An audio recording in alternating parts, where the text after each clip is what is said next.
Qual é o papel da assistente social no atendimento a crianças vítimas de abuso e violência? Bom, no meu caso, enquanto psicóloga, né, eu faço esse acolhimento dessa criança quando chega aqui. E aqui eu realizo a escuta especializada, que é um atendimento com essa criança diretamente, somente eu e ela, para tentar entender melhor a respeito daquela violência que ela sofreu, para poder acolher, para poder entender melhor o que aconteceu e tentar alguma forma de poder colaborar de forma direta, né, no procedimento policial e também com relação à vida dessa criança após essa violência. Como é feito o acolhimento inicial dessas crianças? Quais são os cuidados que são tomados nesse processo?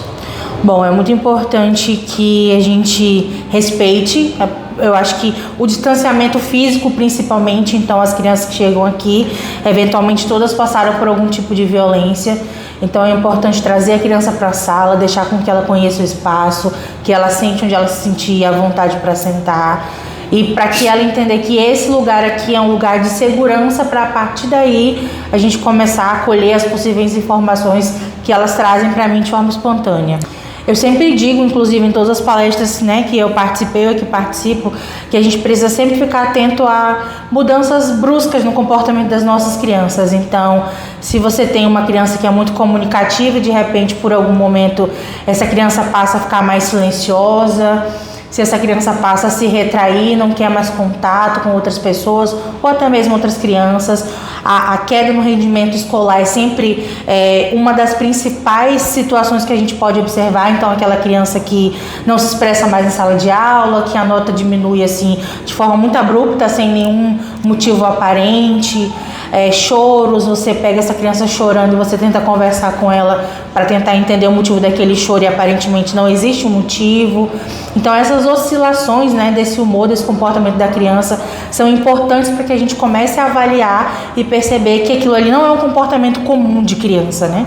Quais são as principais barreiras que dificultam a denúncia por parte das crianças ou de familiares? Olha, infelizmente aqui a gente lida com situações que cerca de 70% dos infratores são pessoas de dentro de casa, pessoas próximas. Então, acho que a principal barreira é justamente que essas pessoas estão dentro de casa. Às vezes as crianças não têm um adulto de referência, não tem uma pessoa que elas se sintam segura para falar. A gente também lida com situações que esse tema não é abordado dentro de casa. E aí eu sempre digo que eu acredito muito no poder da educação, e a educação básica, de conversar com as crianças, de explicar para elas os locais do corpo onde não pode ser tocado, o que pode fazer, como recorrer. Então eu acredito de verdade que a informação para aquela criança, aquele entendimento, é uma das coisas que vai ajudar com que ou ela não passe por uma violência, ou ela consiga entender que passou por uma violência com mais rapidez. Como o acompanhamento psicológico e social pode ajudar na recuperação das crianças vítimas de violência? Bom, lamentavelmente toda situação de violência ela gera um trauma, um transtorno pós-traumático que acaba influenciando na vida social, no desenvolvimento emocional e físico dessa criança.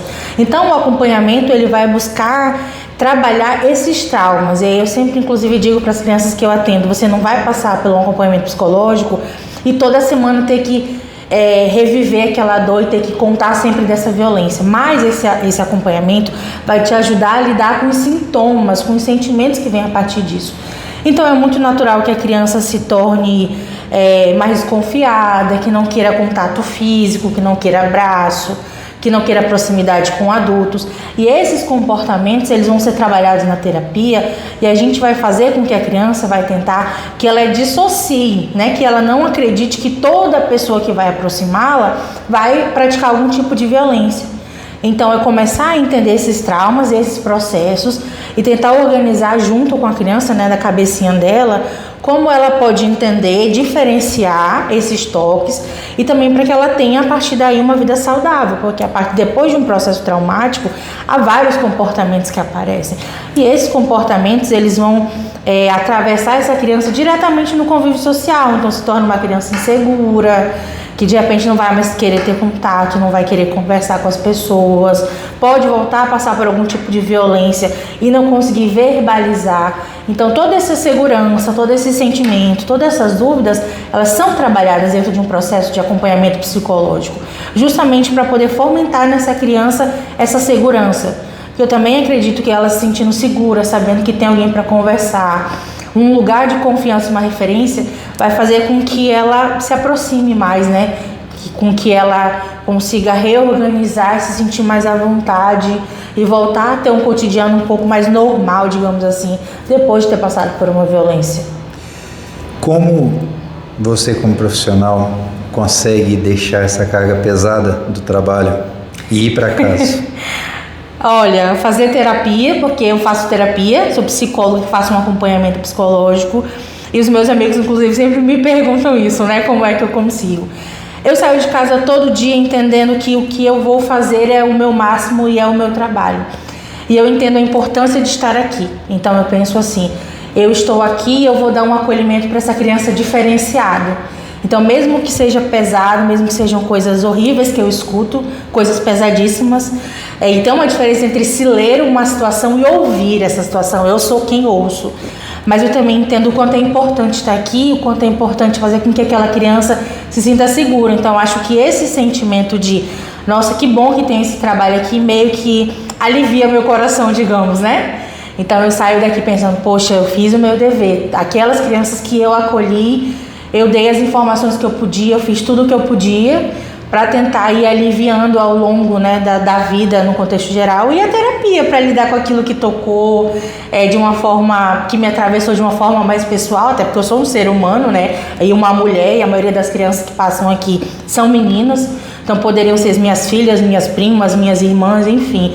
E aí eu acho que é entender a importância e como é potente o meu trabalho e cuidar da minha saúde mental também. Eu acho que essas duas coisas acabam me ajudando muito a conseguir e a continuar aqui. Qual o conselho que a senhora daria para uma pessoa que perceber que uma criança ela está sendo vítima de abuso? O meu conselho é para que essa pessoa não se cale. O medo, ele vai ser natural, o medo de estar julgando errado, o medo de estar vendo maldade, às vezes, né? Às vezes a gente pensa, isso é coisa da minha cabeça. Mas procurar uma delegacia, procurar informações, ir até a escola, tentar conversar com alguém que possa também, junto com você, pensar que de fato algo pode estar acontecendo, fazer uma denúncia se você não quer se expor, que eu entendo, eu sempre falo isso, se você não quer se expor, faça uma denúncia anônima, acolha essa criança, pergunte dela se está tudo bem, e o não também é resposta, o silêncio também é resposta. Então acho que é observar aquilo que você acha que não está correto, buscar os canais de denúncia, não ter medo de denunciar, porque a gente precisa de fato conseguir alcançar o maior número de crianças e tentar que essas coisas não voltem a acontecer, porque infelizmente acontece. Há muitos processos de reincidência de violência, sabe? Aconteceu uma vez, ninguém observou, as pessoas desconfiaram, mas não tiveram coragem, e essa criança continua naquele ambiente de violência.